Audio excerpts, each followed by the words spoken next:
நாம் இப்போது மாத்திரை பற்றி பேச போகிறோம். மாத்திரைனாவே நம்ம வந்து அந்த அந்த ஒரு கண்ட்ரோலுக்கு தான் நம்ம யூஸ் பண்ணுறோம். அது எல்லாருக்குமே தெரியும்.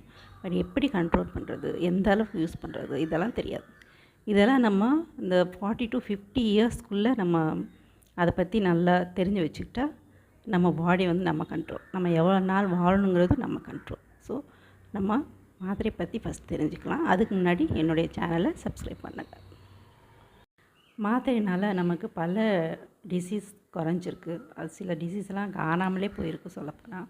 பட் சில குறைபாடுகள் இருக்குல்ல, எக்ஸாம்பிள் பிபி, சுகர், தைராய்டு, இந்த மாதிரி இதெல்லாம் நம்மளால் அதை வந்து நிரந்தரமாக குணப்படுத்தவே முடியாது. பட் நம்ம மாத்திரை இல்லாமல் அதை நம்ம கண்ட்ரோலில் வச்சுக்கலாம். எல்லாமே நம்ம மாத்திரையை சில நாள் மட்டும் சாப்பிட்டு நம்ம அதை கண்ட்ரோலில் வச்சுக்கலாம்.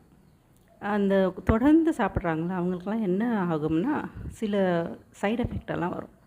என்னென்னா யூரின் இன்ஃபெக்ஷன் ஆகிறது, சில வீக்கம் உண்டாகும், அப்புறம் அந்த மாதிரி நிறையா சைடு எஃபெக்ட் இருக்குது. பட் அந்த மாத்திரை வந்து நம்ம தினம் எதுக்காக சாப்பிட்றோம் அப்படின்னா அன்னன்னைக்கு தான் அது குணப்படுத்தும். நிரந்தரமாக அது குணப்படுத்துகிறதே இல்லை. அதனால நம்ம என்ன பண்ணுறோன்னா டெய்லி ஒரு மாத்திரை, அந்த ஒரு குறைபாட்டுக்கு ஒரு மாத்திரை நம்ம சாப்பிட வேண்டியிருக்கு. ஸோ நம்ம அந்த குறைபாட்டை நம்ம சரி பண்ணணும்னா என்னென்னா நமக்கு செல்ஃப் கண்ட்ரோல் தான் ரொம்ப முக்கியம். எக்ஸாம்பிள், இப்போ சுகர் இருந்துச்சுன்னு வச்சுக்கோங்களேன். சுகர் இருந்துச்சுன்னா சுகரை நம்ம கம்மியாக சாப்பிட்ணும். முன்னாடி சாப்பிட்டதை விட கம்மியாக சாப்பிட்ணும். அதே மாதிரி பிபி அதிகமாக இருந்துச்சுன்னா நம்ம உப்பெல்லாம் கம்மி பண்ணிக்கிறது. இந்த மாதிரி சாப்பாடில் இன்னும் சில கண்ட்ரோல்லாம் இருக்குது. நம்ம படித்தா நிறையா தெரிஞ்சுக்கலாம். பட் இது சின்ன சின்ன விஷயங்கள். அதே மாதிரி எக்ஸசைஸ், அன்னன்னைக்கு கொஞ்சம் எக்ஸசைஸ் பண்ணணும். அப்புறமா மைண்ட் செட் கிளியராக இருக்கணும். இந்த மாதிரியெல்லாம் பண்ணாவே நம்ம இதெல்லாம் கண்ட்ரோலில் வச்சுக்கலாம். தைராய்டெல்லாம் இல்லாமல் போயிடும். சொல்லப்போனால் எக்ஸசைஸ் எல்லாம் பண்ணால், வாக்கிங்லாம் போனால் தைராய்டெல்லாம் இல்லாமல் போயிடும். ஸோ அந்த இந்த மாத்திரைகள்லாம் போகிறதுனால உடல் இதெல்லாம் எடையெல்லாம் அதிகரிக்கும். இதெல்லாம் தேவையே இல்லாது தானே. சில பேர் ரொம்ப வருஷமாக மாத்திரை சாப்பிட்டே இருப்பாங்க. அதெல்லாம் சரி பண்ண முடியாது. மாத்திரையை விட முடியாது, அப்படியெல்லாம் இருக்குது. ஸோ மாத்திரை விட முடியலைன்னா கொஞ்சம் கம்மி பண்ணிக்கலாம். அப்போ அவங்களுக்கு சைடு எஃபெக்டும் இருக்குது அப்படின்னா அவங்க டாக்டர்கிட்ட சொல்லி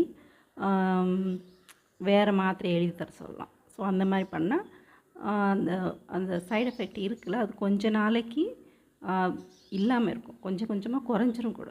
மறுபடியும் நம்ம அதே டேப்லெட்ஸை மறுபடியும் எடுத்துக்கலாம். அந்த மாதிரி எப்படி கொஞ்சமாக மாத்திரை எப்படி குறைக்கிறதுனா, ஃபஸ்ட்டு வந்து நம்ம ஒரு நாள் விட்டு ஒரு நாள் அந்த மாத்திரையை எடுத்துக்கலாம் கொஞ்ச நாளைக்கு. அப்புறமா 2 நாளைக்கு ஒரு தடவை அந்த மாத்திரையை எடுத்துக்கலாம். அப்புறமா வாரத்துக்கு ஒரு தடவை எடுத்துக்கலாம். இப்படி கொஞ்சமாக குறைச்சி நம்ம ஒரு 6 மாதம் ஒரு டேப்லெட் நம்ம எடுத்துட்டோம் அப்படின்னா அது 1 வருஷம் கூட கொஞ்சமாக குறைச்சி கம்மி பண்ணணும். உடனே நம்ம குறைக்கக்கூடாது. எந்த டேப்லெட்டுமே நம்ம உடனே குறைச்சோன்னா அது வேறு ஏதாச்சும் பாதிப்பை உண்டாக்கிடும். நமக்கு தைரியம் தான் முக்கியம்.